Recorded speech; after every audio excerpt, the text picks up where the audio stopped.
It's Brian Preston, the money guy. Buckeye Fan 14 has a question.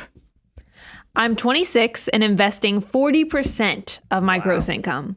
This is my first year investing this much. I keep checking my accounts and see the money going down this year.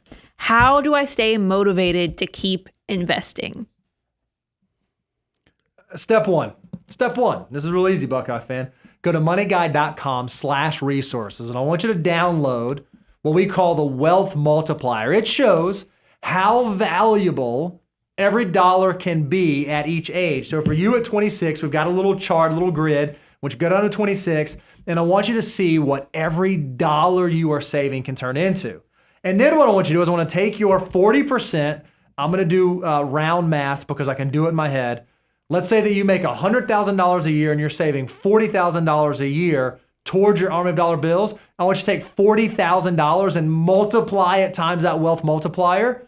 That is what those contributions this year are on pace to be by the time that you get to 65. That in and of itself, regardless of what the market is doing, should get you excited about what your dollars can do for you if you give them enough time.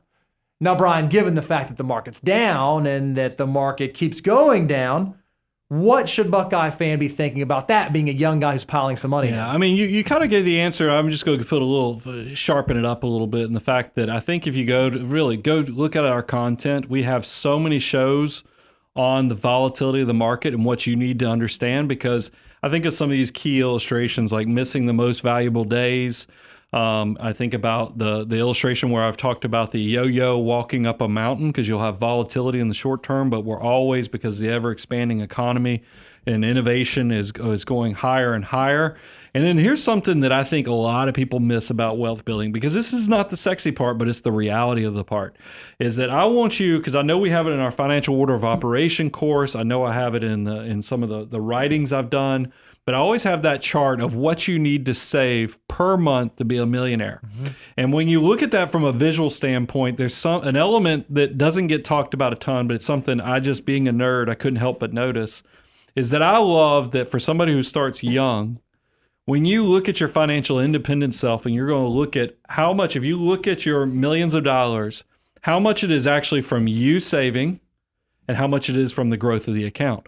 And I think a lot of people would be shocked to find out that, especially somebody in their 20s, very well, probably your portion of that with the millions of dollars that it's worth is only going to be 12 to 15% is contributions. Mm-hmm. The rest, that 85 to 88% is going to be from your army of dollars building upon themselves.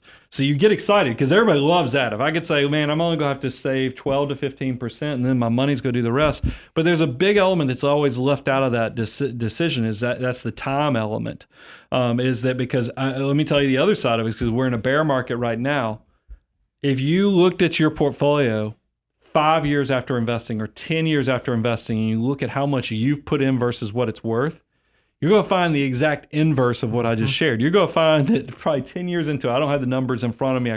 We could look at it, so you'll be able to fact check me on this, is that you're going to find out that maybe 70% of your account, 70 to 80% of your account is actually what you put in, not the growth. So I could see, especially in a volatile period like right now in the middle of a bear market, you'd be like, this is for the birds. I'm out of this thing. What these guys, they're selling something that doesn't exist. No. We're selling the fact that you have to put the time in, because compounding growth requires time. Why do you think we have a different set of rules for 20-year-olds versus 50-year-olds? Mm-hmm. It's because you're on two different time horizons, and time is the biggest ingredient in wealth creation. So you have to understand you're on the winning side of that equation. If you're in your 20s, you have the opportunity to get, exponential, incredible opportunity. That's why, I should have double-deckered it today like I did last time. There's a reason I typically have a koozie. It says your dollar could be the 88. Mm-hmm. It's exactly what Bo was just talking about earlier. So don't let this stuff derail you from a motivational standpoint. I get it with the consumer society we live. It's a lot of people saying, quit doing the right thing of saving and investing and building your inevitable wealth. Go out there and make yourself look good. Go out there and do something that feels good and spend that money. No. Go do those two things that I just talked about with looking at the prior shows on volatility and then also looking at that. We've done some charts on how much of your money is from the growth versus how much you put in. And you're going to say, I want to get to the part where I've only put in 12%. That requires time. You got to stay the course, be consistent, always be buying. You know, Warren Buffett always says our goal should be to buy low and sell high. Well, right now, you have an amazing opportunity. That 40% you're saving is buying lower and lower and lower and lower, but it's not comfortable. So you have to flip your mindset to be a financial mutant that gets excited being 26 years old, throwing 40% in this market, because when that rubber band rebounds, those dollars are going to be so exciting as you start moving towards that growth that Brian was talking about.